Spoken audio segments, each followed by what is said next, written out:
Welcome to the Bettendorf Public Library's Take Home Workshop. This time around, we're going to be making some decorative gift boxes. These are great little boxes that are super easy to make, and we're going to be doing some recycling while we do these. So that's always a nice touch. Let's see what's in the bag. So the first thing in your kit actually is the bag itself. You'll notice that we packaged them in larger grocery bags this time. So hold on to this bag. You're going to want to use that. We're going to be doing some recycling. And then within the bag, we have one sheet of 12 by 12 decorative paper. This 12 by 12 piece was not actually 12 by 12. If you measure your piece carefully, you'll see it's 12 by about 12 and an eighth. And we need it to be square. So I've already trimmed off 1/8 of an inch from one side. I'm going to use this whole sheet for our box today. That's what size I used to make this box. A 12-inch sheet is going to give you a box that is 6 inches from corner to corner.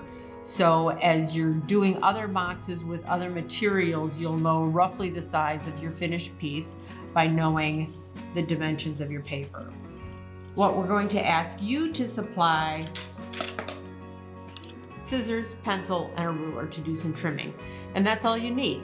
Very simple, very quick and easy, but very big in impact. It's a great look. So let's get started. Our first step is just to fold our paper in half.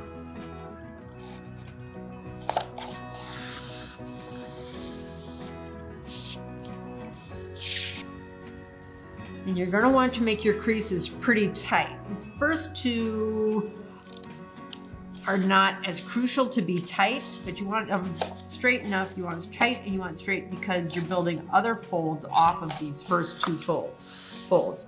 So in half and then in half again. And then you open it up. Now we're going to take each corner and bring it up to the center.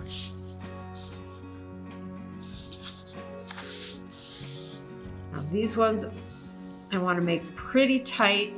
You can use a folding bone. Sometimes like a ruler will help get that crease be really tight. I just like to use my fingernail.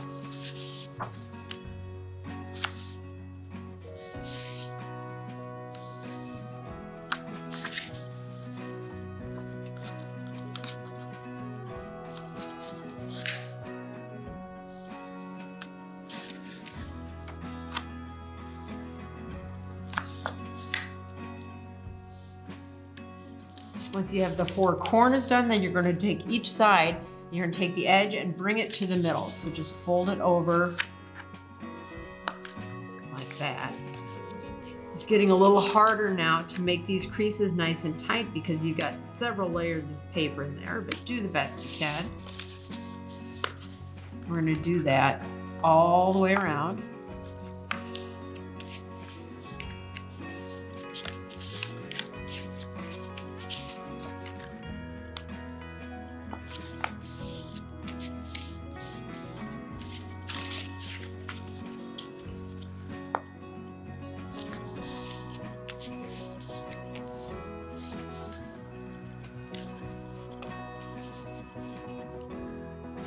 Once you have those folds done, you're going to bring your sides up a little bit.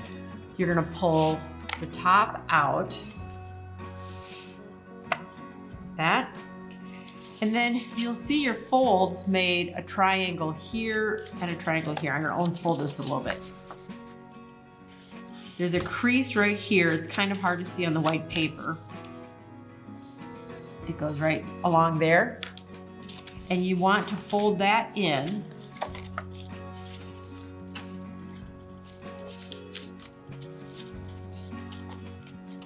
And then bring this end up to meet the side. So you're making the corner of your box there. Let's see it from the other side. We're going to fold in and bring these two sides together to make a corner. And then I like to just pinch those together, really make those creases nice and tight. This is why you want these creases to be tight. It makes these folds go much easier. Then we're going to repeat on the other side, and we'll do it from the back side again. We're gonna fold, pinch that crease in and bring those sides together. Just like that. So you're gonna have both sides together like that. I'm gonna tighten up these creases some more. And then we're just going to fold this top down, just like that. And tuck it in nice and tight at the bottom. And you have one side of your box. Now we're going to repeat that on the other side.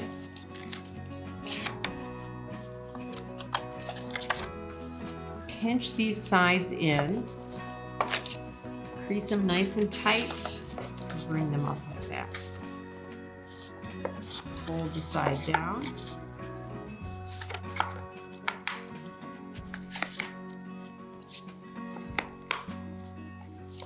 Nice and tight.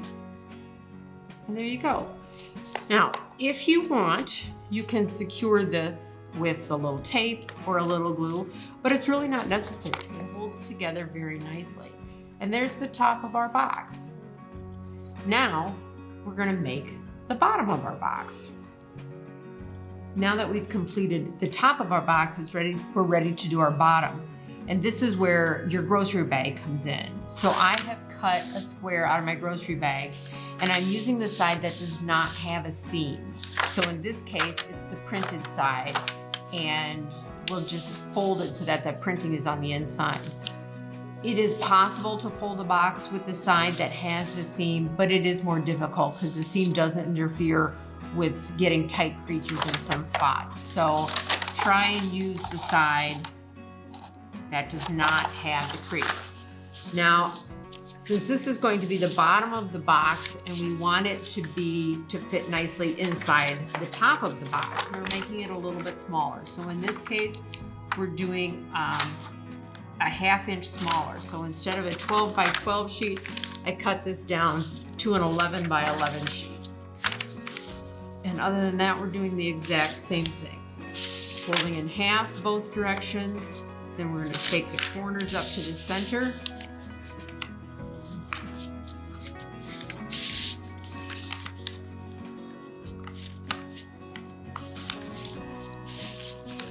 And fold from the sides into the middle.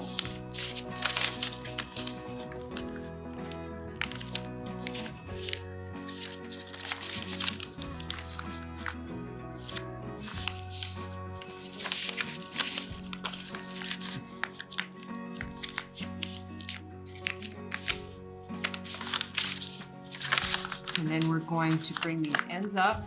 We're going to pinch in these corners again. We're going to make sure our creases are nice and tight.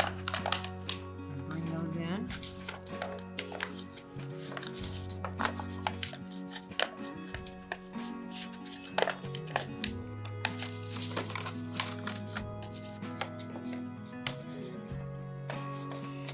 Let's see, this one is perhaps not as smooth as I would like it. Right here is where there was a little bit of glue from the handle. So that sort of stuff can make it a little bit more challenging to work with recycled materials, but it certainly doesn't stop it altogether. So we've got our corner in, and then we can just fold that down over the top again.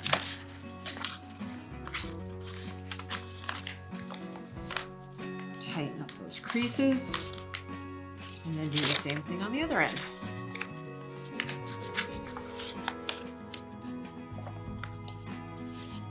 Depending on the state of your paper bags, if they've been well used,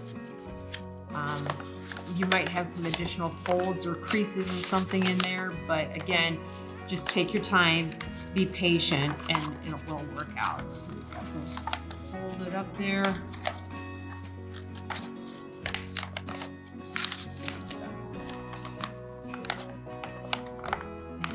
I did not fold very carefully on this one, so they don't match up perfectly, but it still works. Go around, we're going to tighten up all our creases. The tighter the crease, the more firm the box is. Then if we want, we could tape or glue down there, but if not, my 11.5-inch square should slide right into my 12-inch top. And there you have it. It's a snug little box. It's pretty secure, especially this top since it was done out of cardstock. Now, one of the great things about this craft, like I said, is that you can use other materials. So here's a little one that I just did just with regular copy paper, nothing special about it, but you could decorate this. You could do your top and bottom both from the brown grocery bag, and you could decorate that. You could paint it, or even just leave it brown and with a decorative ribbon. Here's one I did with a little bit of paper that was from, that I had printed with a confetti pattern on it. If you have old greeting cards, be they Christmas cards, birthday cards, Mother Day cards, whatever they might be, save them. If they have a pretty cover, save them, and you can make cards, boxes about this size utilizing the covers of those old greeting cards. So it's a neat way to recycle and gives you some really pretty decorative boxes. So those are our decorative boxes that we've done this time. We'd like to see your work, share it with us on our social media, and we want to thank the Friends of the Bettendorf Public Library for sponsoring our Take Home Workshop.